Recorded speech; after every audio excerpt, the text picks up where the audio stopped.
Hello guys, আসসালামু আলাইকুম। তোমরা সবাই কেমন আছো? দেখো কত সুন্দর করে আমার কবুতরের বাচ্চাদের খাওয়াইতেছে।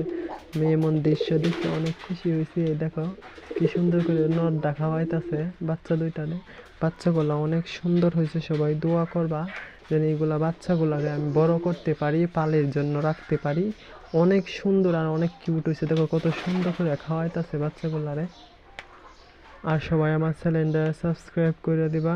আমি নতুন, আমি ভয়েস বলতে সমস্যা হয়। সবাই আমার চ্যানেলটা সাবস্ক্রাইব করে দিবা। দেখো কত সুন্দর করে খাওয়াইতে হয় বাচ্চাগুলা।